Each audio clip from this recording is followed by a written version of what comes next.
What NFC sophomore is in for a big 2026 campaign? How do you handle the latest development in the A.J. Brown situation? And who is the biggest winner? In Tampa with Mike Evans going to Cali, plus the 7-time FFPC Dynasty champion Jeffrey Benson drops by to analyze Travis Etienne, the 2026 NFL rookie class, and so much more. We've got a great show for you. Ferrell Elliott is here. Stick around. I'm Eric Balkman. Your high-stakes fantasy football hour starts now. Can't stand the pressure. I've seen greater men than me, the lesser. Broadcast live and heard around the world, you are now watching the most entertaining hour of radio on the planet. Welcome to the High Stakes Fantasy Football Hour presented by MyFFPC.com with your hosts Eric Balkman and Ferrell Elliott. The High Stakes Fantasy Football Hour is your home for analysis from the best players in the world. And now, because no one else was available, here are Eric Balkman and Ferrell Elliott. Solace in the scripture. Are we not all our father's sons? I became a man. Nobody ever told me what a man was. Thank you, Rob. Greetings and salutations. Stand the pressure. Greetings and salutations to all you Balkaholics. Sorry for the verbal diarrhea there. My name is Eric Balkman. This is the latest episode of the High Stakes Fantasy Football Hour. It is presented by myffpc.com. You can find me on X at Eric Balkman. You know me from the RotoViz High Stakes Lowdown, the FFPC Insider Access Show, the Fantasy Football Players Championship, of course, at myffpc.com. My co-host is the definitive commissioner of fantasy football, Ferrell Elliott. Coming up on tonight's show, we've got a lot to get to, ladies and gentlemen. I already mentioned a bunch of it. We'll also get into the Carolina Panthers number 2 wide receiver situation for those of you drafting right now, which I think is a bunch of you who are watching the show tonight. We'll also talk about James Cook and his role with the Buffalo Bills offense now that DJ Moore is in there. We'll get into that. Plus, our friend, the 7-time FFPC Dynasty Fantasy Football Champion Jeffrey Benson will weigh in on a bunch of people, including but not limited to the 2026 NFL rookie class, Tyler Shook in your best ball and dynasty teams, and much more. If you want to connect with us on X, we are at HSFF Hour, at Eric Balkman. Of course, check out the Kentucky Fantasy Football State Championship at KFFSC.com. That's what Ferrell runs. And, of course, highstakesfantasyfootball at gmail.com is the best way to get a hold of us via email. If you have any questions for us, send them in now. We'll try to get to all the chat room questions, X posts, and emails in our fantasy feedback segment later on in the show. Thanks to our audio engineer, my best friend Bryce, and, of course, our producer and mutual friend Rob. Excuse me. Now, what I want to really tell you about tonight is something that is weighing on the minds of fantasy football players everywhere, and that is the Never Too Early Best Ball and the Never Too Early Superflex Best Ball tournaments right now. We have a situation where the Never Too Early tournament is 85% full. The Superflex version of that is 91% full right now. Why is this important? Because whether these sell out or not, they will close less than 1 week from, or no, excuse me, just over 1 week from today. Once the NFL draft starts, those contests close. These are our first contests, our first tournaments of the season. Register now at myffpc.com. You're eligible for a $40,000 grand prize if you want to get into the Never Too Early Best Ball Tournament. You are eligible for a $10,000 grand prize. It's just a $35 entry fee if you want to get into the Superflex version of this tournament. Myffpc.com is where to go. Remember, they will close when the NFL draft starts, and they will close before that if they reach capacity. So get in now while the getting's good, while you can still be, as Ferrell said, always says, don't be a wish I had. Get in now to take advantage of these 2 separate 5-figure grand prizes. We also have some Dynasty Orphans available. We have crossed the 300 orphan plateau. Fewer than 300 orphans remain. What does this mean to you? Well, if you want to play fantasy football year-round, now is the time to get in, because once the orphans sell out, that is it for orphans for the season. We won't have any more. And we are nearly again, just over 8 days away from the FFPC, or excuse me, the NFL draft, not the FFPC draft, the NFL draft. And you want to get these orphans scooped up by then to see what you can take advantage of when the NFL draft starts. We have the 500 to 1250 levels right now, never lower than what you'll see right now for those prices. Some have negative prices. Yeah, that means you get paid to manage this team for a year. MyFFPC.com is where to go for that. If you want to get in on redraft, FFPC Big Gorilla and FFPC Baby Gorilla available at MyFFPC.com. $1 million grand prize, $100,000 grand prize, respectively. $350 entry, $125 entry. Don't forget with the Big Gorilla, you're also getting in on the 7 Bananas promo, as well as the early Rampage tournament, a $25,000 grand prize available right now. 2 tournaments for the price of 1 entry fee. You can't beat that. For all those things and everything else we have going on with the FFPC, go to myffpc.com. Remember to like this video, subscribe to this channel, comment on the video, share with your friends, share with your enemies, and get notified each and every time we go live at myffpc.com. That's myffpc.com. Want to welcome in a guy who took the week off last week from this show. He was still hard at work. I want to hammer that home. He was not taking the week off, but he is back here, ladies and gentlemen, tonight to much critical acclaim. Please welcome in the definitive commissioner of fantasy football. Connect with him on X, connect with him on Instagram at Ferrell Elliott, and of course, the Kentucky Fantasy Football State Championship, KFFSC.com, Mr. Ferrell Elliott. Ferrell, good evening, sir, and welcome. Oh, Balky, it is so good to see you. You got a little something in your throat tonight, but you still sound like the broadcast professional that we love and know. This week, it's a 3-city tour that I went on. It was capped with spending some time with some of my favorite people. And one of yours, of course, we hold that in common, Balky. Maybe 2 of yours that we hold in common. But one of them that I want to talk about tonight is none other than our beloved Dom Gazzetti. Who is looking forward to drafting in everything you've been talking about. Now, what about the 7 Bananas, Balky? Is it about ready to sell out as well? No, the 7 Bananas is going to go throughout the course of the season, which is fantastic. That's what people need to know. Right, yeah. So the 7 Bananas, listen, you play in the Big Gorilla, you always have a shot at the at the 7 Bananas. The early Rampage tournament, however, that will sell out at some point. Basically, early is in its name. It's in the name. Yes, it is in the name. You need to get in on the first 200 leagues, which are still filling with the Big Gorilla at myffpc.com. And then you're still eligible for that separate $25,000 grand prize. Tommy Herron, who has been on this show and was on Extra Reps with us a few weeks ago, is the defending champ of that, a $25,000 grand prize. He took 4th place overall for the million as well, Ferrell. So for anybody that's saying, oh, if I draft early, I can't win, Tommy Herron is living proof that you can win when you draft early. I've been drafting across a couple of the formats, mostly the Big Gorilla and the Baby Gorilla. I have been it worked out that a slow draft I was in concluded right before I went on my 8-day trip last week. Now, I'll tell you, I really missed drafting. I'm thinking about today. It was bittersweet because I really had a productive trip. Would have liked to spend a couple more days on the road, but I'm also looking to get home. And I said, when I get home, I can start drafting again. So I'm glad to see the FFPC can still accommodate my needs to get another draft started. I'm going to join one tonight, Bucky. Good for you. And I joined another KFFSC draft. I've been having a lot of fun drafting there. I'm in a draft masters with a bunch of people who have been on this show before. Yeah, and excited to continue that draft. We'll see what happens. I think we're in like round 18 or 19 or whatever.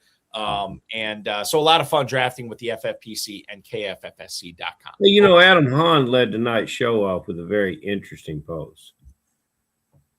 He wants to know why the NFL draft has to be the last weekend in April. It should be this weekend. Well, I'll tell you this, Adam. I'm with you, but I will say this. If we get to the last weekend in April next year and the NFL draft already happened, I'll be like, God, why couldn't the NFL draft be this weekend? I'll tell you guys something.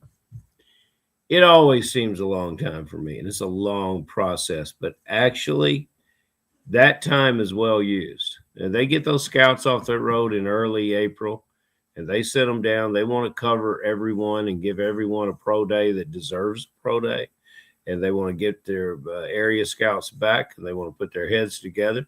and figure out what's going on. And the pro personnel then joins in with college scouting, the college scouting director. So I really love Adam, I'm ready to get going too, but it's only 8 more days, buddy. And I tell you, as a fan of fantasy football, the decisions are being made this week.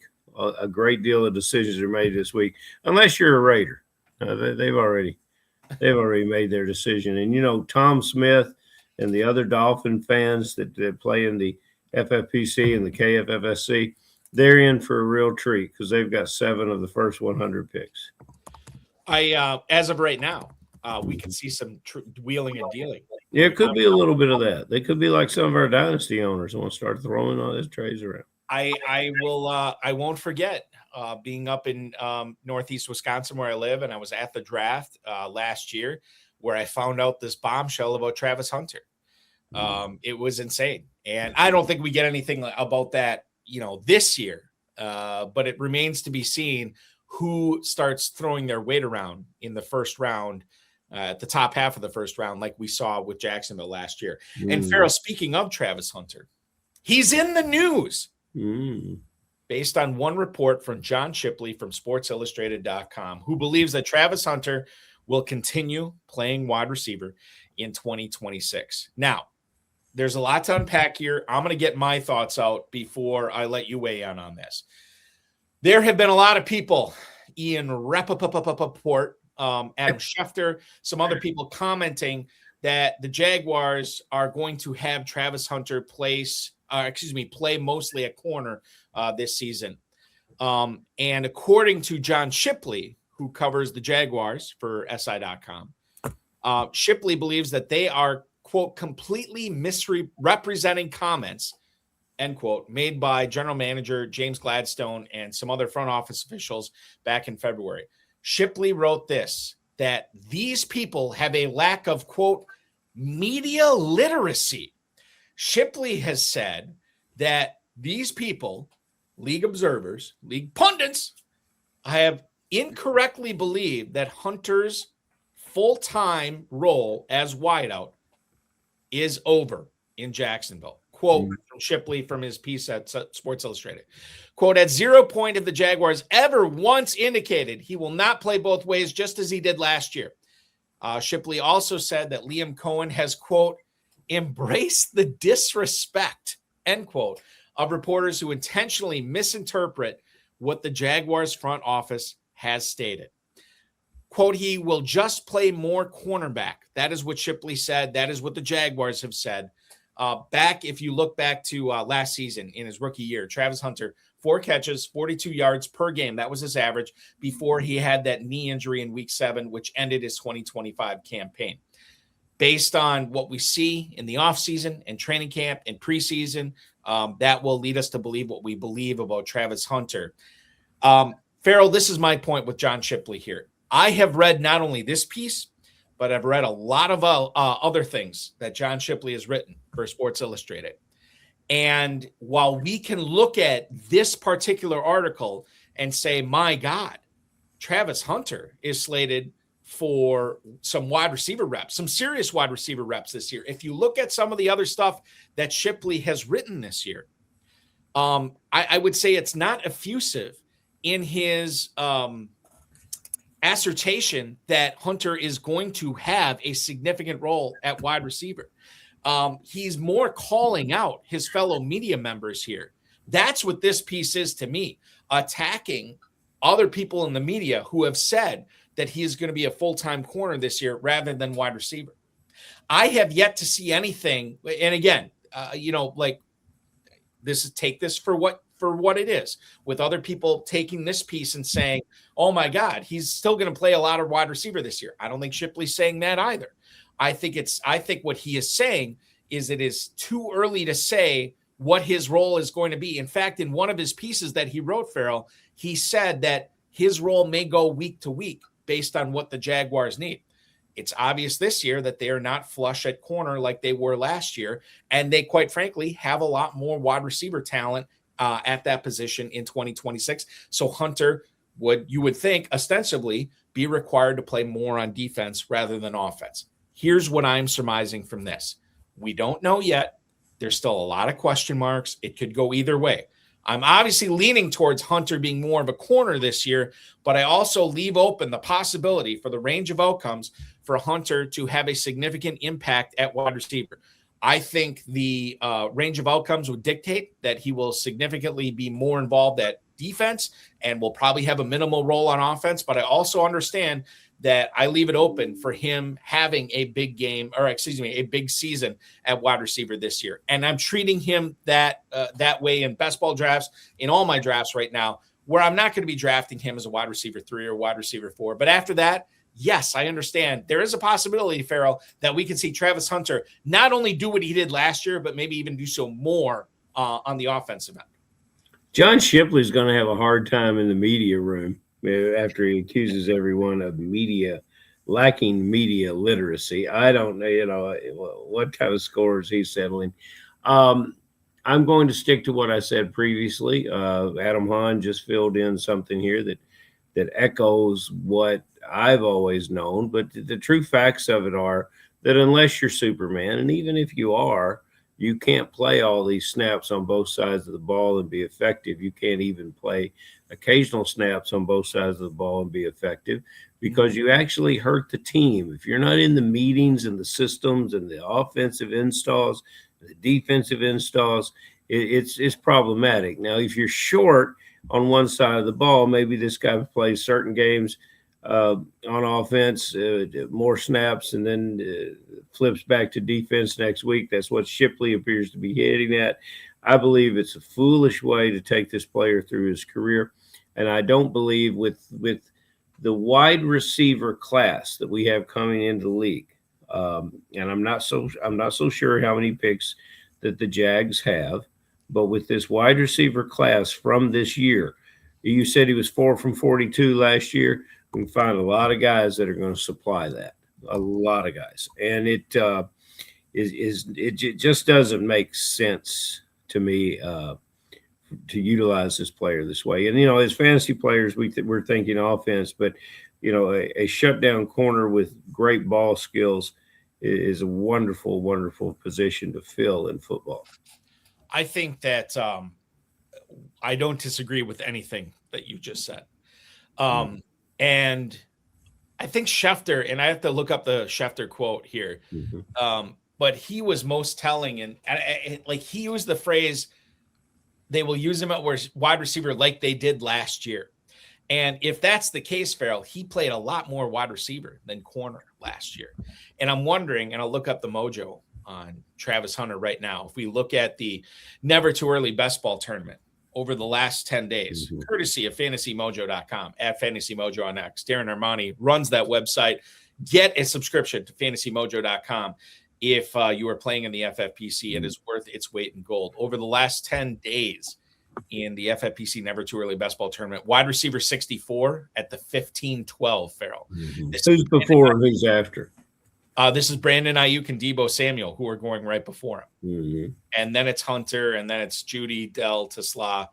I am more than willing to take a chance on Travis Hunter at that price based on what I know now. And quite frankly, the Never Too Early Best Ball Tournament closes in 8 days. So this is when you need to be striking while the iron's hot. Balky, I'm going to let you draft him, and I'm going to double down on anyone else that drafts him. I hope those players are drafting close to me and are in my league. I, on the other hand, would look at this group of rookies. I think, and this is a note to all our Dynasty owners, pay attention to that draft all 3 days coming up next week, because in the 5th, 6th, and 7th round, you're going to find wide receivers that have talent that are equal to 2nd and 3rd rounders in previous year. Next year's the year for quarterbacks. This year's the year for wide receivers. It is an incredibly deep wide receiver draft this year, ladies and gentlemen. And for any of you who are prepping for your rookie drafts and knowing, that this is, as they all are, Ferrell, this rookie draft is important in building your dynasty teams. Why don't we talk with a guy who has had a lot of critical acclaim and crushing his rookie drafts, not only his rookie drafts, but winning dynasty leagues as well. He's got 7 to his name. He's doing, or excuse me, he's got 3 to his name. No, I beg your pardon. He's got 7 to his name over his career. I believe he won at least 3 last year. I have to check my numbers on that. But he joins the show tonight, ladies and gentlemen, to talk a lot about how he's been able to keep up his dominance in these leagues, who he's targeting in his rookie drafts this year, as well as what you should be doing with your veterans on your Dynasty teams right now. Please welcome in the 7-time FFPC Dynasty League champion, Mr. Jeff Benson. Jeff, good evening, sir. Thank you so much for joining us tonight. Thanks for having me, Eric. Appreciate it. I am excited to have you on for multiple reasons. But one thing, well, number one, and so I'm going to get to this in a second. I want to tee you up for something that you brought up with me. Before we get to Dynasty football, when you're not crushing all these Dynasty leagues, what are you doing for a living?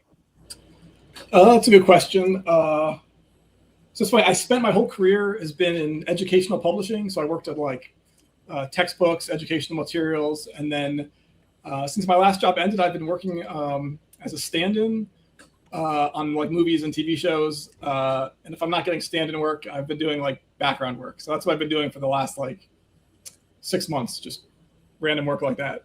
All right, Jeff, you can't drop something like that. You have to give us some television shows, some films. What can you tell us about specific ones that you've been working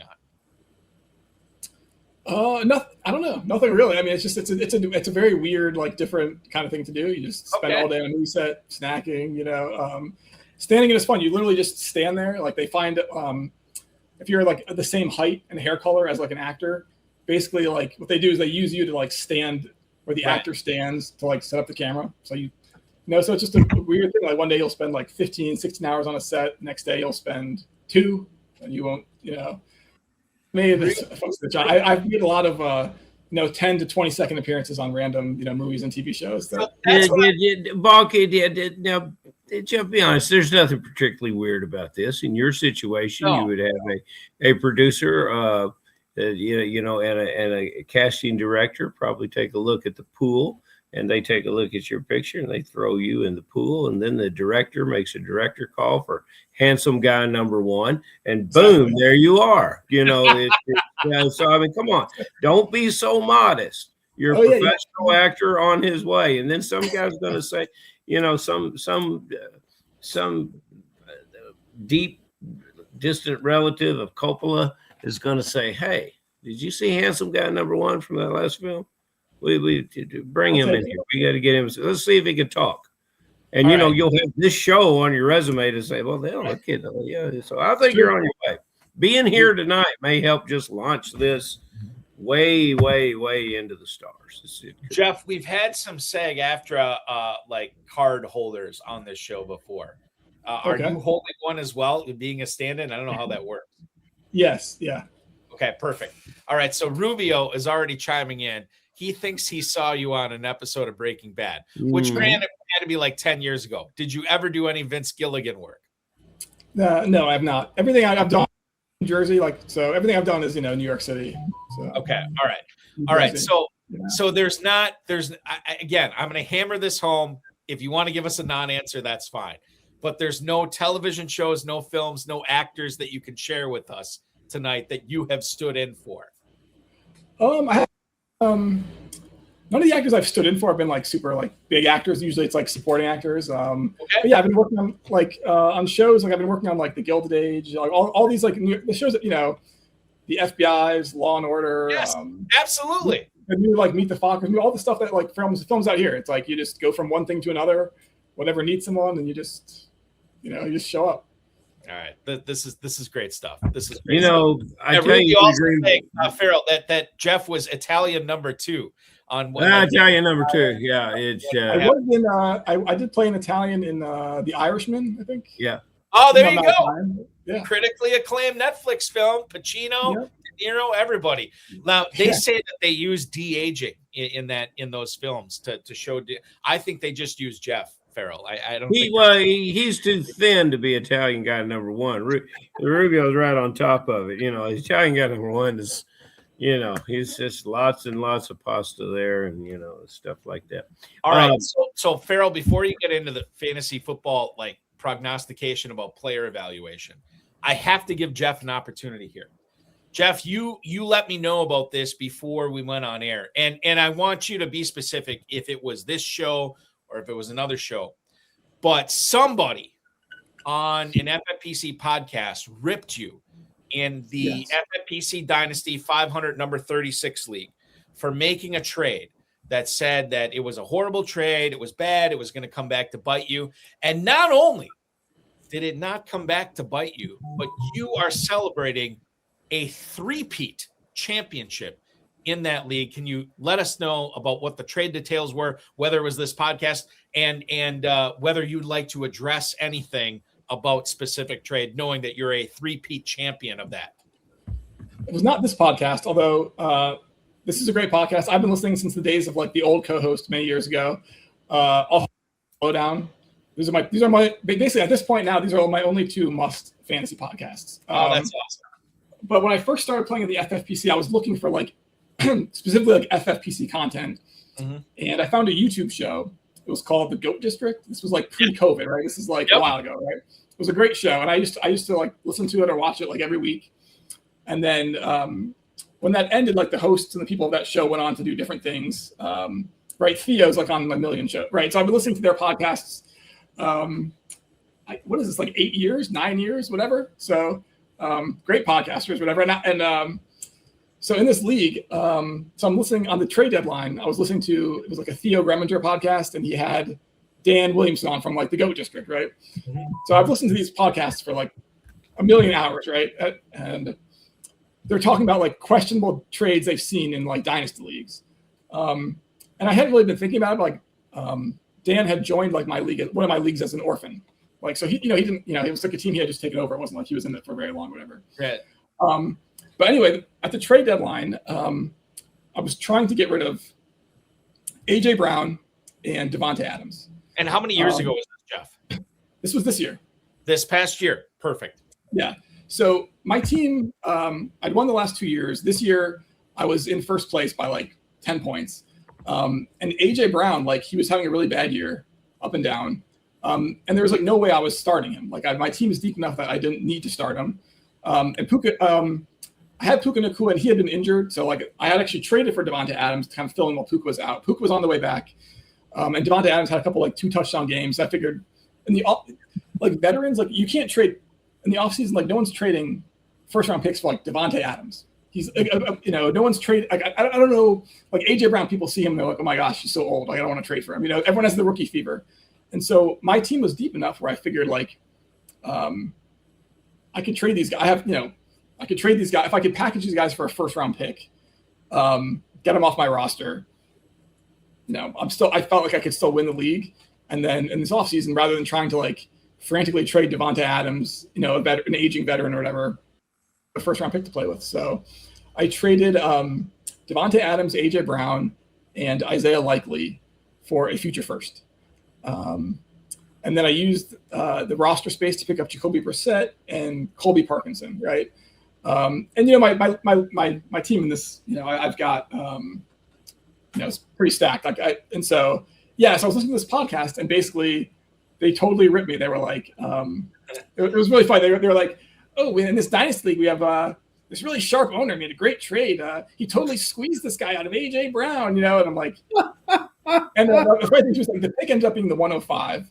And when they're making fun of me, like, oh, like AJ Brown for a late first, like, oh my gosh, and Isaiah Likely, it's like, so bad. And it's like, and they were talking about, Devontae Adams is the new goal line back. And it's like, for me, it's like, I coasted through the rest of the league. I've got Cook, Jonathan Taylor, McBride, and now I've got the 105, which, and I don't think it's like I won the trade or like it was a bad trade for the other guy. It's just one of those things where it's like, I shopped AJ Brown to every single team in the league. Not a single team was willing to trade a first round pick for him. No one wants these veterans, So it's very easy on like a podcast where like, oh, if you've got a good veteran, you can trade him for a first or like a rookie. Like a lot of these leagues, no one's doing that. So you got to figure out, like in this league, the guy had sent me a counter of like 2 second round picks for AJ Brown. So I figured, all right, let me see if I can get a first and not still win the league this year, but then set my team up to continue having like first round picks to like, keep the, either draft another elite player or, trade it for a better player. I think the other thing too to consider this is everybody's in different spots when it comes to dynasty leagues, right? And everybody has their own agenda. It's just like media, right? Like when you listen to somebody talking, whether it's politics or news or fantasy football, everybody's got their own agenda that they want to put out. And your agenda was clearly different than what I think the prevailing thought was, Jeff, on what needed to be done. But clearly you knew your team better than anybody else, as well you should. And guess what? It worked out to a fantasy championship. So kudos to you, sir, and kudos again, because that worked out very nicely for you, not only this year, but the previous 2 years, applying the same logic to this team as you are now. You're going for a 4-peat in this league, right? Yes. Yeah. Insane. By the way, Ferrell's in that league, I think. I didn't realize that until like a year or two ago, but he's in that league, or he was. Hey, Ferrell, where are you? Where is the fight? Where, as Bill Walton would say, where's the competitive response? You got to start taking down Jeff Benson in this league. He's dominating. Well, I actually, Balky, I'm not following the other individuals in the league, with the exception of the 26ers who invited me to join those. And Jeff, thank you for noticing that I was in the league. I find it vexing enough just trying to keep up with my team, not to see how everybody else is dancing around. And if you have ever sent me a trade offer, it probably hasn't been acted on, and I would have been guilty of accepting all those players for that first round pick. So I think I'll look forward to your next one. But what number is it? I'll look it up tonight. 500, number 36, Ferrell. Oh, I think that's an orphan team I adopted, and that is perhaps the ugliest orphan that's ever been available. But nevertheless, we'll persevere. You know, it's really... I'm looking it up right now. Ferrell, you are in this league. Tim Gilbertson is in this league as well, former guest of the show. I hopefully I'm not outing anybody here. Balky, would you tell me my draft pick? There's a lot of good owners in that league. Like guys that are on your show. So. Drew Maselli, Kurt Kikas, our good buddy Joe Van Gogh. You gotta love that Joe Van Gogh. Ryan Valenti, another former guest of this show. Farrell, I'm looking it up right now. Well, that's why it was funny, is because they're like, oh, some sharp owner took advantage of you, and I'm like, this league is all really good owners that I've heard on this show, and I've been able to hold my own with them. So it's just funny that But I think that's you let the genie out of the bottle, and everybody's going to be working on Benson, buddy. I'm telling you. Oh, this is great, by the way, Ferrell. I don't know if you traded for it or what have you. You have the number 1 pick. Yes, these are all the drafts that I'm proud of, and I don't believe I traded for it. I believe I earned it, Balky. Okay, I think I was best amongst the also rans, which is saying something. It is saying something, and I'm looking at this right now, Jeff. In this league, you have he has a 12 pick. He has the 12. So he won the thing. You guys want to work out a trade on the show tonight? I'm not gonna. Well, yeah, I don't have the 12. I traded the 12. Oh, you didn't trade the 12. You're right. I have the 105 from this trade where I traded for the late first. 100%. Yes. Yeah. You have the 105 in this. So Ferrell, it wouldn't be a big drop down if you want to arrange something. Just see if you can prepare and see if love falls to you, because I'm going KC Concepcion with the first pick. There you go. Just make Balky happy. No, I'm pretty proud to have the first pick this year over other years. But hey, let's talk about Tucker Kraft. I rarely get, Scott Hoyt says, why is likely always mentioned every time I come to a show? And Scott, I would tell you, why do I never get a Green Bay Packer question? It's because Balky hoards them all. And he is an expert of the Packers, being that his geographical location as well as his head and the heart are very well connected. This Tucker last year blows out his ACL on the eve of his 25th birthday. This year he's going to be 26. 9-month healing period. He should be ready to go. Tucker Kraft. What are you looking forward to with the Green Bay Packer tight end this year? Do you have him on your successful dynasty teams? Will you be targeting him in redrafts? What's your thoughts on Mr. Tucker Kraft? I do. I have him on 3 of my 6 dynasty teams. I have Tucker Kraft. Mm-hmm.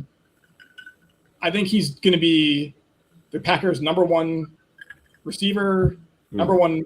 The entire offense is going to run through him. I think he's going to have like a monster year. He's going to be like their version of like a Travis Kelce, where he just didn't. I mean, their receivers are terrible. I mean, I know good at the end of last season. Matthew Golden did. I don't even think he caught. Did he even catch a pass last year? I mean, he was invisible. Yeah. You know, Jaden Reed, and so I honestly think they're probably going to have. I think he's, like you said, he's 26. So I think before the season, they're going to give him some like obscene contract of like $1. And the coach, they were talking about firing the coach. They have to, the offense fell apart as soon as he got hurt. So I think, we've seen players come back from ACLs totally fine the next year. Saquon Barkley, running backs come back from ACL. So I think he's going to come back stronger than ever. And I think they realize he's their best offensive player, and they're going to run the entire offense through him. And I think if you have him, he's going to smash. And if you can possibly trade for him, I would definitely recommend it. Are you a fan of wide receiver Watson? I don't know. I mean, I think he was really good at the end of last year. Like, I wouldn't try to acquire him at this point. But like, I mean, if you start him, there's a good chance he goes for like a long touchdown, or there's a good chance he gets 3 for 50 yards. So he's a good player to have. I'm not like targeting him though necessarily. I want to go to Tyler Shook and go to the Big Easy here for the next one here, Jeff. And I don't know. I feel like we've danced around this subject over the last week or two, or a month or two on this show. But I want to get your opinion.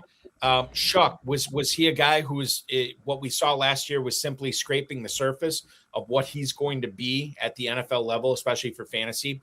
Or are we going to see what we've seen before with certain players, a sophomore slump? Two schools of thought on this, maybe three schools. We can consider what's in the middle of opposite ends of the spectrum here. Where do you fall in on this?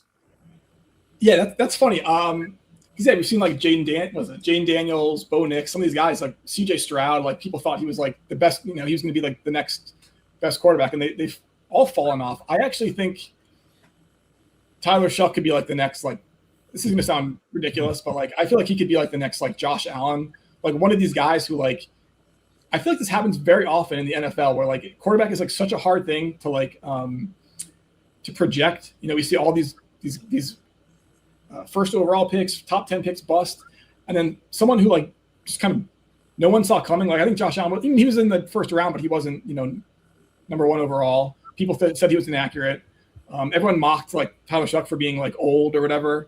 But in the games I saw of him, it was awesome. I mean, he was making great throws. He made like insane throws to like Juwan Johnson, Devon Bale, like guys who were not huge stars. And then towards the end of the season, he showed great chemistry with Chris Olave. And now they just added Travis Etienne, like the best pass catching back in the league last year. And he can run, and he's like huge. So I think the fact that he sat for half the year is actually good. And he came on strong towards the end. All the coaches and everything are coming back. Like, a lot of times, rookie quarterbacks that do well, like, as soon as they do well, like the coaches leave, people leave. So I think he's scratching the surface. I think there's a lot of upside with him for sure. Balky, he's a regular pickup in the never too early best balls, right? I mean, he's not going undrafted any longer. Okay, well, so the never too early best ball tournament, you're looking at, if you want to grab Tyler Shook, you have to soak an 11th round pick into him. This is not even like a late round pick. This is quarterback 20 for Shook. Right now, this is right after Kyler Murray and Jordan Love, and it's right before Malik Willis and CJ Stroud. So he's rubbing elbows with difference makers at the quarterback position. Yeah, and I think he is a difference maker, and Jeff's right on it. And actually, I've done 3 of the never too early best ball leagues. I have Tyler Shook in all 3. There you go. And actually, what you just said is hilarious. Like, he's going around. Kyler Murray was like the worst quarterback in the league last year. Yes, yeah. And so like this idea. So it was interesting is in these best ball leagues, like the never too earlys, quarterback like dries up. It's not like a redraft. Like, you kind of have to get your quarterbacks early. And so like if you don't take a quarterback in the 10th round, like like Malik Willis goes right. It's like it's very you're basically out of luck if you don't get one when the quarterbacks start going. And so it's funny when you say like it seems like a high pick, to get him right around Kyler Murray and Jordan Love. Like, Kyler Murray was was legit horrible last year. He was terrible. And so I guess it's like one of those things where they think because he's going to like Kevin O'Connell, like he's going to be good all of a sudden. Like, I don't know. I'd much rather have Tyler Show. And he was also way better than like, Jared Goff, Baker. He was better than all those guys last year in the last few weeks. And now he's got Travis Etienne. So yeah, he finished strong. And Adam points out, likely to get another weapon here in the first round. So I really like that's a good point. Yeah, if he gets another wide receiver, if he's got Olave, a first or second wide receiver, good tight end, pass catching running back. And again, their defense is also gives up points too. So yeah, I mean, I think we think like Tate or Tyson or Lemon, but like Sadiq with Juwan Johnson, I think could be very interesting the way the NFL is going this year to be able to put Johnson and Sadiq out there with Olave on the outside. And then you have the dual threat in the backfield with Etienne and Kamara as well. So a lot of weapons. And certainly if New Orleans decides to go with a pass catcher in round one, it's not going to hurt the fantasy possibility of Tyler Shuck this year. And certainly he's trending up, Ferrell, but the former wide receiver and maybe still current wide receiver in San Francisco, soon to be former, I don't know how it's working right now, but he is not going on the Shuck trajectory at the moment in regards to Brandon Ayuk. I think that's you want me to handle the Ayuk? Well, I mean, just you frame it how you want to frame it, Ferrell, with Ayuk. But certainly, this is a player that FFPC owners want to get right at this point. I don't think you can get it right. I don't think whatever you do now, it will be right. It's a blind ass guess, and I just really there's so many stories that. Underscore this player's lack of contribution to his own personal career that could possibly hurt a football team. I don't know if the stories are true, but I don't hear anybody talking about the fact that I saw Brandon Ayuk working hard, and that makes him a non-entity. And we're talking about Dynasty. I don't know if you could get a market for him in trading him. There might be some hardcore believer that thinks that they might be getting a bargain for Ayuk. I don't know, Jeff. What do you think? Well, as I was just looking at my rosters from those new Never Too Early Best Ball leagues, I do have Ayuk on all of them. I traded for him in one Dynasty league, and I think if you have him, you just hold him. And if you can, why didn't you mix him in one of those giant trades? You could have got him. Well, the thing is, with Brandon Ayuk, right? So. We're at the point with Brandon Ayuk where there's no downside. The rumor that was floating around for all year is that he wants to go to Commanders to play with Jaden Daniels. Yep. So I would just think about Brandon Ayuk like this. Just imagine that he gets released in June. They say they're going to cut him in June or whatever, and he signs like a 2 or 3 year contract with the Commanders. Like, what's he worth? And if you can get him for a 3rd round pick, 4th round pick, 5th round pick, like, why not? Isn't that better than just like a random pick? Like, what's the downside? Maybe not this year. Maybe not this year. Yeah, your dynasty 4th and 5th round pick at receiver could be a stud this year. I don't know. That's true, Ferrell. Yes, you are correct in that. But I happen to agree here with Jeff. Is we have already seen it with Ayuk, right?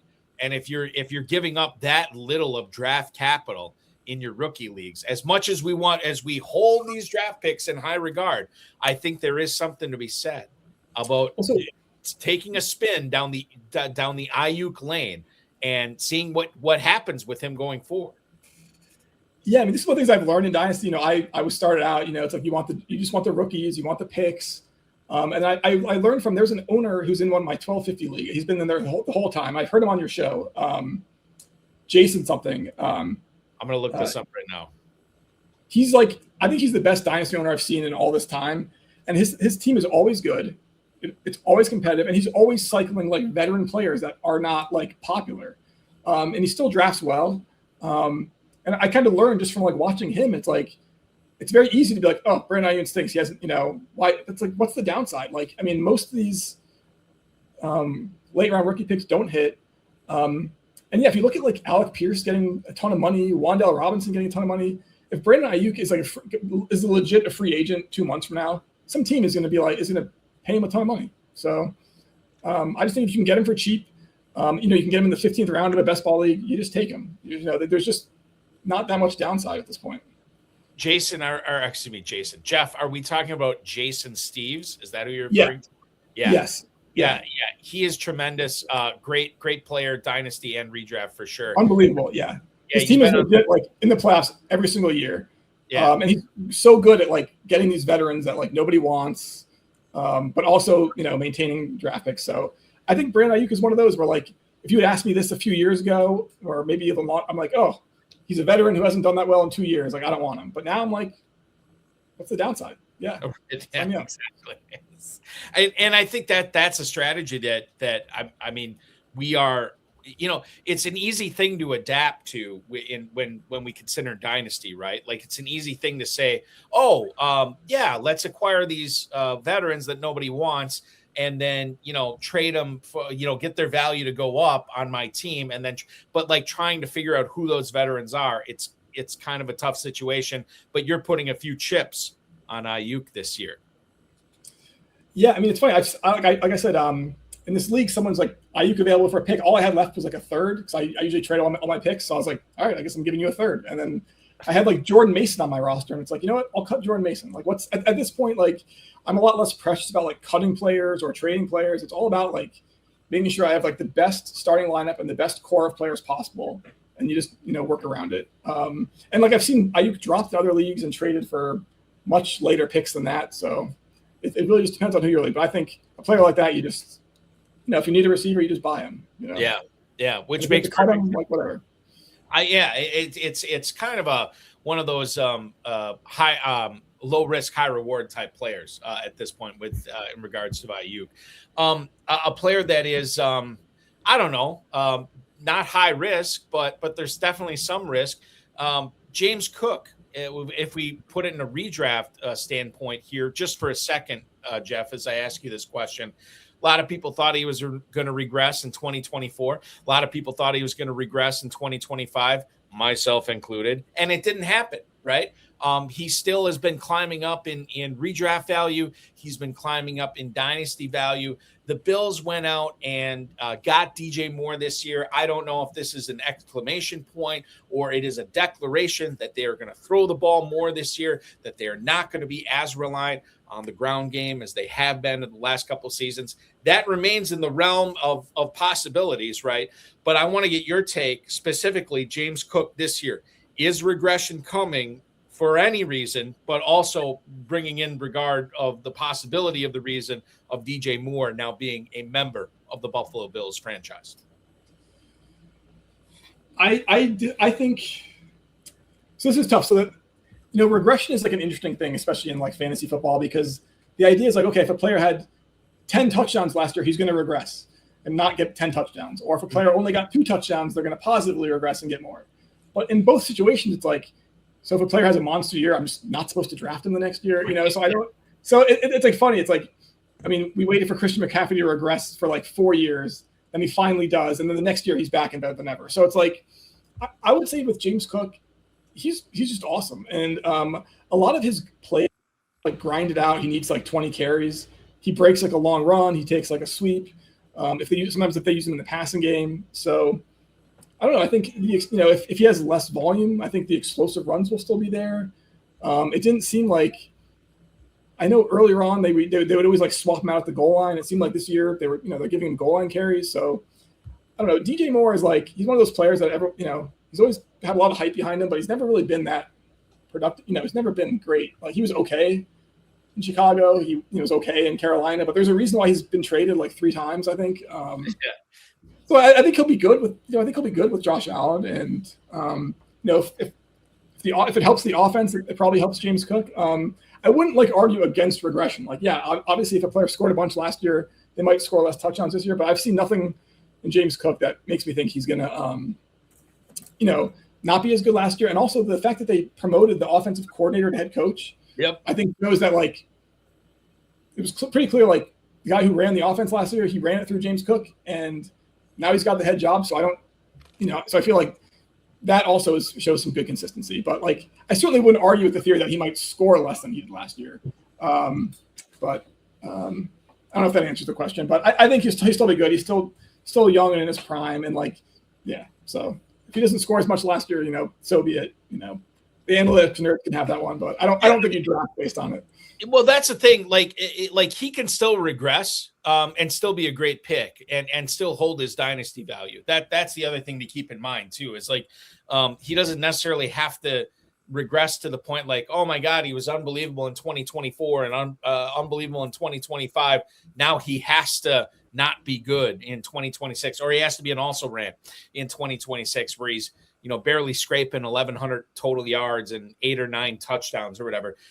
He can still come through and help you out this year, even if his totals are down from the previous 2 years, Jeff. And like, I don't want to put words in your mouth, but that's what we have to talk about in regards to regression. Regression could happen, but it still could be to a level of where he's still paying off on his dynasty value and his ADP. Yeah, and I think the other thing where I think not to speak positive like the regression stuff, it's like that's where you're weighing like when you're paying for last year's production in like if you're like in redraft or like ADP, it's like are you paying for last year's production or are you drafting the best player this year? So like a good example would be someone like Ashton Genty, who was not that productive as a rookie, but he flashed like huge upside, right? So if James Cook's ADP, which is ahead of Ashton Genty, I think that's something where you might be like, okay, am I drafting James Cook higher because of what he scored last year? Or do I think he's going to, outproduce Genty this year with like a new coach, a new offensive line? So I think that's where like regression is a good thing to like weigh. Is like, are you paying for last year's production versus like someone else who maybe hasn't done it yet, but you think they have the ability to do it, Right. So Chris that's Rodriguez the guy going like 2 spots opportunity. behind him. Maybe the guy's going like 2 or 3 spots behind him might actually be better. Maybe A-Chain will be better again. That's so that's kind of where you weigh it. But I guess if you're, someone who listens to this podcast, you're probably drafting a bunch of teams and you can get your shares. That's a truism. Okay, here's a running back I want to talk about because I was University of Kentucky's Chris Rodriguez, and when he came into the league, I was expecting big things, and he was silenced as a Washington Commander. He hardly ever touched the ball. Finally, he got to start a game last year. He got to start about half the games last year. What's always impressed me about him is he always seems to pick a hole. He always seems to be tough to bring down. He's the best elements of a speed back and a bigger back. And so I just, the new home in Jacksonville, especially with the exit of Etienne, sets up a situation for him that I think is very exciting. And in the early drafting that I've done, if I look back at it, I'd probably say I wish I had more Chris Rodriguez. Your thoughts on this running back? Do you have him in your dynasty teams? And if you do, I imagine you're quite happy about it. I have him in one team. I traded for him. This was like I took over like a $1 orphan, and the first trade I made, I offered the 207 for Wan'Dale Robinson and Chris Rodriguez because it's like it's a team that needs work, and 2 players who signed big free agent contracts, so that was like an easy trade to make. Where again, the guy I'm trading with is clearly making a profit. Those are probably guys who got off waivers, and I'm giving him a 2nd-round pick. I think Ferrell, this is one of those ones where like I think you're probably right. I think if you can get him for a good price, just buy him. Like this is one of those things where and again, if I'm just like playing Dynasty a while, like people like to make fun of like GMs and front offices and like coaches, how no one knows what they're doing. But it's like they gave this guy a pretty big free agent contract. They were a good offense. He's probably going to be their goal line back. Going to score some touchdowns. So if you can get him for a reasonable price, I think you do it. So like I said, I added him in one league. I think if you can get him in the mid rounds of a best ball draft. What is it that you particularly like about him? What was that? What is it that you particularly like about him? What is his aspect as a football player that you like about it? Oh, honestly, I have no idea. I mean, I saw him score some touchdowns last year. He was big. He like rumbled over people. I don't know. I'll be honest, I'm like clueless when it comes to college football. Like I don't know. I don't watch college football. But like the thing is, like last year, there was no hype. I think there was really no hype around him, right? It was he'd never been given any opportunity. What I like about him is he always averages 4.7, 4.8 yards per carry, and that's the kind of running back that I love to have on a team. Yeah, no, that's where you're right. Is like they wanted to give Ja'Cory his name, Krosky Merritt. Yeah. And then there was someone else behind him too. Was it a guy named Austin Eckler? Well, there was a few guys ahead of Rodriguez on the depth chart last year, so it wasn't like the regime or the coaching staff like was hot. And then he basically just played he basically played his way onto the field, I guess, for lack of a better word. But like it didn't matter if they wanted to get the rookie going or they wanted to get other guys going. Like they just saw enough of him that they trusted him in big spots, and he came through for them. And I think for me, what I'm looking at as far as this year was just that the Jacksonville coaching staff, which seems to be, based on what we saw last year, pretty capable. That was their guy. They literally targeted him and signed him right away. That's the kind of guy where, like, you might think he'd be out there on the free agent market for like a month, a few weeks, and like they signed him right away. So I think that tells you what you need to know. And again, like it also comes down to price. If you're getting in the double-digit rounds of a redraft league, you're trading. I don't know what the actual price is in like Dynasty. Like I said, I only made that one trade for him. I did make an offer of like a 3rd round pick for him, which got rejected. So I don't really know how people are valuing him, but I think if you can get him for a good value, like again, like what's the downside? Do I really need my future a pick from 2027, or do I want a guy who can come in and score maybe 8 touchdowns this year if they're on the goal line a lot? Our good buddy Scott Hoyt, who was on Extra Reps last week, said Jeremy McNichols. McNichols. Rodriguez last year. So thank you for that, Scott. I want to skip ahead a little bit here because we're running low on time. Rookies, Jeff. Everybody loves Jeremiah Love. Certainly everybody is picking and choosing who their favorite wide receiver is in this class. And I think tight ends come down to 2 players as far as who your favorite tight end is, but maybe it's longer than that. Besides Jeremiah Love, is there any rookie that is really exciting you to see where they end up one day and 1 week from now as you look forward to adding some of these players onto your dynasty teams? No, so I don't watch college football. I'm completely clueless. Usually like now will be the time where like leading up to the draft where I'm like starting to like learn about rookies.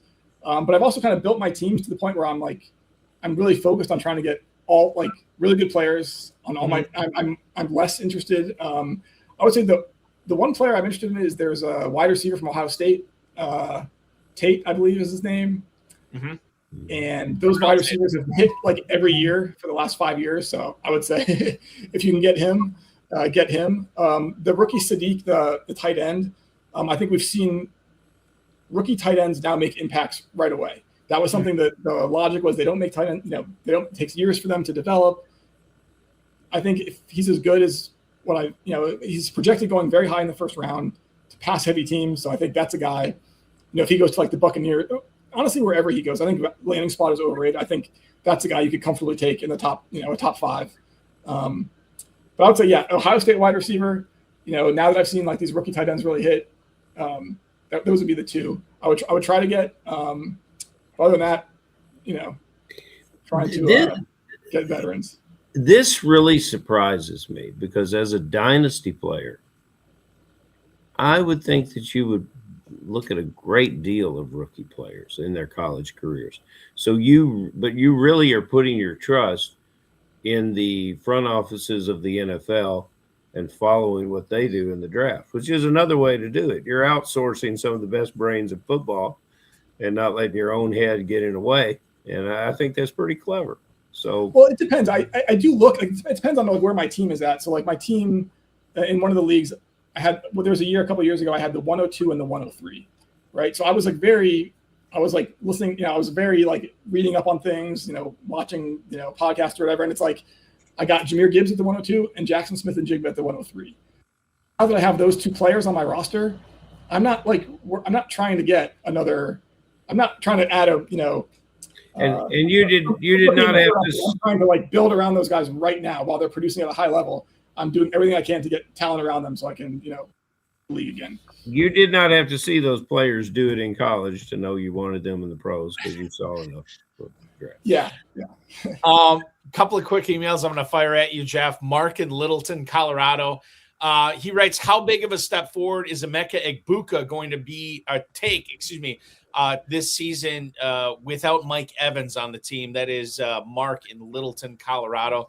Not only Egbuka, but Jalen McMillan, Chris Godwin, but specifically talking about Egbuka here, no Mike Evans. How big does that relate to Egbuka's fantasy production in year 2 for him in the National Football League, Jeff?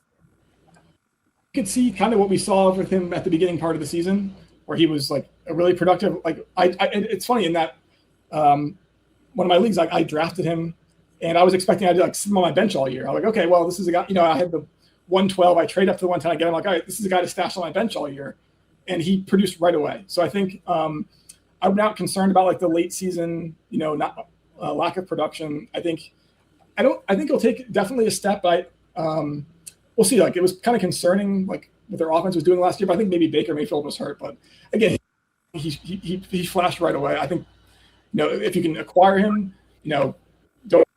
I wouldn't hesitate to draft him. I do similar. I think McMillan and Godwin are going to produce still, and so same with Bucky Irving. So I would say it's probably fair to say he'll do that high end kind of production he was producing early last year, but he's not going to like dominate all the targets or anything, or take it like a huge step to like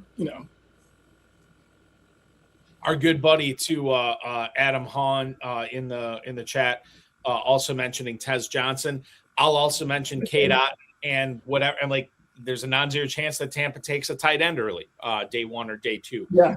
In fact, whether that's Claire or Sadiq or Stowers, like who knows, regards to that as well. One more email for you tonight, Jeff. This is from John in Pacomia, California. If you are a Travis Etienne, FFPC owner in Dynasty, how nervous should you feel about Alvin Kamara still being on the team? Thank you, John in Pacomia, California. Jeff, this is interesting because I wasn't nervous at all. Many of us thought Kamara was not going to be on the team, and now it's looking like maybe he still will be in 2026. I mean, they gave Travis Etienne, a huge amount of money. I think they're going to use him in all aspects of the game. So I wouldn't be concerned at all. I mean, I would be the level of concern would be, that James Cook has like Ray Davis backing him up. Like, who cares? Like, they just spent, I think they're going to do a ton of, I think they're going to like really design their offense around like Etienne. He's going to catch a ton of passes. And, if Alvin Kamara mixes in on like a third down here or there, like no big deal. So if you have Travis Etienne, you should be very happy. You should be happy about his landing spot, and the contract and the offense for sure. Ferrell, I'm very excited, very happy to hear you ask this final question of one Jeff Benson tonight as we tackle the most important query that our listeners have been waiting for this entire show. Jeff, we end up every show with this question, and I think it's probably poorly utilized here because like many of the Dynasty players, and I think you may have perfected it, you can get to the root of finding the value in just about any player. And I'm going to be watching us in our upcoming draft to actually follow your moves, and I'm looking forward to that. But go ahead and tell me someone that you do not want on your Dynasty teams. I may be focusing on the draft. And then tell me someone that is a must-get for you. And that can be either a rookie or a veteran, a veteran that you would, again, load up the wagon with rostered riches and go out and make a deal that people couldn't figure out, but you would know would lead you to a championship. So I'm trying to, the players like I want to avoid, I would say I'm like Steelers, Broncos, like Ravens. I just, these players where, they get, they're just so inconsistent. Like even like Zay Flowers, he's a good player. Half the time you start him, he does nothing. And like Michael Pittman going to the Steelers, like why would you ever want Michael Pittman on your roster? Like what are you getting? Oh my God! Yeah, no, do you can I he's the kind of player I want to get. I want no part of. Hold on. I respectfully, Jeff, I appreciate this comment from you, but I have to give our good buddy Ferrell Elliott a rebuttal, who I am not 100% convinced is not in some way biologically related to the way that I'm emotionally and mentally related to any player that brings to a locker room and a team what Michael Pittman does. And so when Michael Pittman goes on the field and how that translates into fantasy football numbers, people want him to succeed. They want to win, and they want Pittman to be a focal point of it. He is that much loved by the team.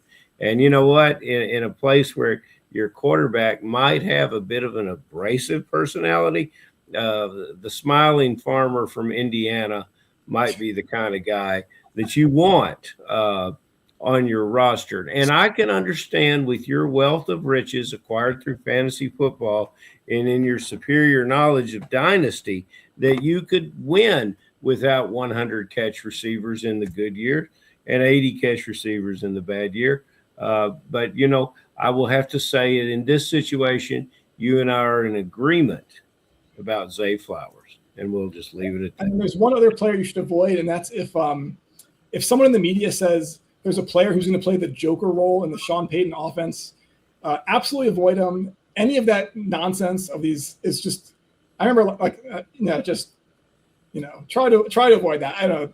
I guess that was a good role. I remember one year when I first played Dynasty, someone said it was Eric Ebron was going to play the Jimmy Graham role. And I was like, I got to get Eric Ebron. And that's when I learned, don't fall for this stuff. So any player who gets that kind of attention, just stay away. It makes perfect sense. And then the player I'm trying to get, if I can, Parker Washington, number one, if I can get him.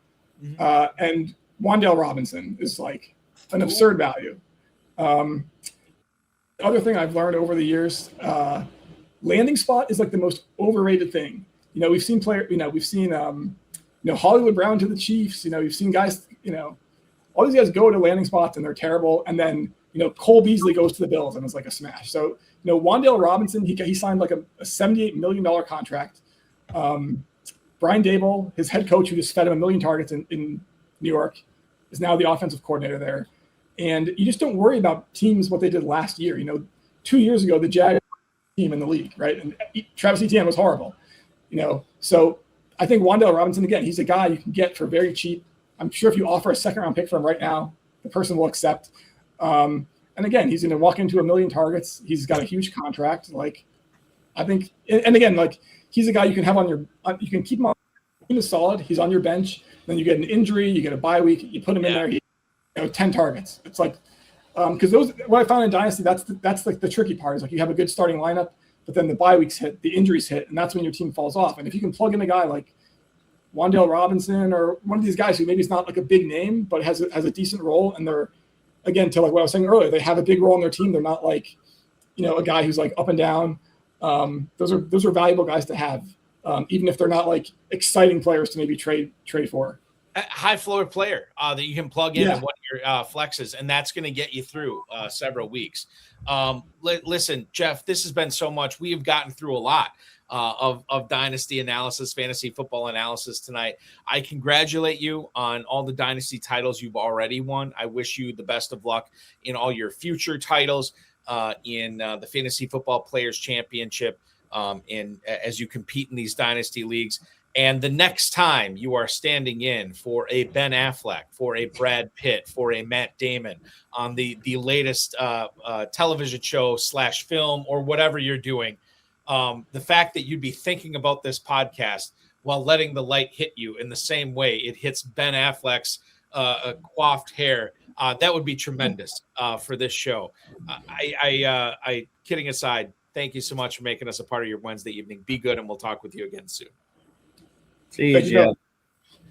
That is Jeff Benson, ladies and gentlemen, the 7-time FFPC Dynasty League champion, and stand into the stars here as we wrap up things for this evening on the show tonight. A lot of stuff, Ferrell, that we got to tonight. A lot of stuff we didn't get to, but that's okay because we'll get to it on Friday night with extra reps. Derek Greer coming up. Derek Greer's coming on Friday night. He absolutely is. It's Fantastic. Why don't you tell the listeners who Derek Greer is? Derek Greer is a 10-time winner of FFPC Main Event and Big Gorilla drafts. And Ferrell, I don't even know how many Kentucky leagues he's won. Oh, he's doing well. He's been here with us 2 years. This last year was his first year where he was here in body, and he had a blast. Brought his lovely wife with him. This year in tow with him is his son. And I'm so thrilled to have them both in the room. It's I can't wait for August. Adam Hahn can't wait for the NFL draft. I can't wait for the KFFSC draft. But, Balky, you got a lot to do between now and then. Maybe I should wait. We do. And by the way, there's a lot of drafting to be done at the Kentucky Fantasy Football State Championship from now until then. KFFSC.com, the Draft Masters, the main event. I know I'm registered for a ton. My dance card is full, as the kids say. Sweet 16 Best Ball Championship, Balky, with Jeremy Fozzie Dog Brock, standing champion. That's the league everybody ought to come and pony up their $100 and get in that and play for a $3,000 grand prize. But, Balky, I'll tell you this. There's nothing that hits like our main event live. And we're going to have a special announcement next week in regards to special additions to our KFFSC main event family. I can't wait. I'm very excited for that. My Louisville, my Louisville punch card. I have 10 drafts. I think, or maybe it's 11 that I'm signed up for that week. I'm very excited for that. Until then, I'm still loading up on slow drafts, which I love to do in the off season. It's easy for me to pop in, pop out, make a pick, pop out. It's great. KFFSC.com is ready to do that. Ferrell, we will talk with you again this Friday night. See you Friday, brother. You got it. That is Ferrell Elliott, the definitive commissioner of fantasy football, hanging out with us tonight here on the High Stakes Fantasy Football Hour. I want to thank Jeff Benson, Ferrell Elliott, the FFPC, Rob, Bryce, and of course, each and every one of you. We will be back on Wednesday night, the NFL Draft Eve, Wednesday night, 10 p.m. Eastern Time. 3-time FFPC Dynasty League champ Tom Weaver. He won all 3 last year. Played in 3, won 3. It's going to be great. Tom Weaver joins us next Wednesday, I should say. Insider access on all the FFPC socials will go live at 7:00 tomorrow night with player profiler, contributor, and the FF Dynasty co-host Jeremiah Retzlaff. Coach Retzlaff will be joining me for 2 full hours tomorrow night. Don't miss it.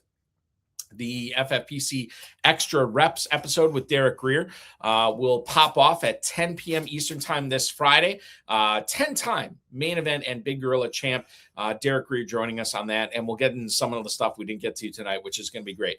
Dynasty and Empire Dynasty Orphans for as little as $1 at myffpc.com. 8 days remain to draft in the FFPC Never Too Early and Never Too Early Superflex Best Ball Tournaments. And, of course, the Big Gorilla and the Baby Gorilla filling up at myffpc.com, myffpc.com. Remember to like this video, subscribe to the channel, comment on the video, share it with your friends, share it with your enemies, and get notified each and every time we go live, which will be 7 p.m. Thursday night with myself and Jeremiah Retzlaff from Player Profiler and the FF Dynasty on Insider Access. It's going to be a blast. As our friend Vince Staffolino reminds us, you are officially over the hump right now.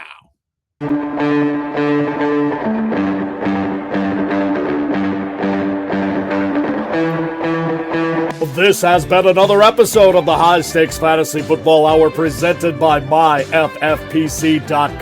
It was broadcast live and was watched around the world. Balky and Ferrell will be back next week with more analysis, more interviews, and more advice from guests much smarter than they are. Thanks for watching, and we'll talk with you again next week. I always say that there's only 8 days left for the Never Too Early Best Ball Tournament. Well, if it reaches capacity before then there's not 8 days left. It will close out when it closes out. We have just over 216 teams left in the Never Too Early Best Ball Tournament. In the Never Too Early Superflex Best Ball Tournament, just over 200 teams left there as well. 216 in the Classic and 212 left in the Superflex version. So those are going to go quick. Sign up now at myffpc.com. That's myffpc.com. For Jeff Benson, and Ferrell Elliott. I'm Eric Balkman. This has been the High Stakes Fantasy Football Hour. We will talk with you again on this program next Wednesday at 10 p.m. Eastern Time. We will talk with you on these airwaves at 7 p.m. tomorrow with myself and Jeremiah Retzlaff from Player Profiler and the FF Dynasty. Be good, everybody. Enjoy your Wednesday evening and your Thursday. Until we talk again, have a good one.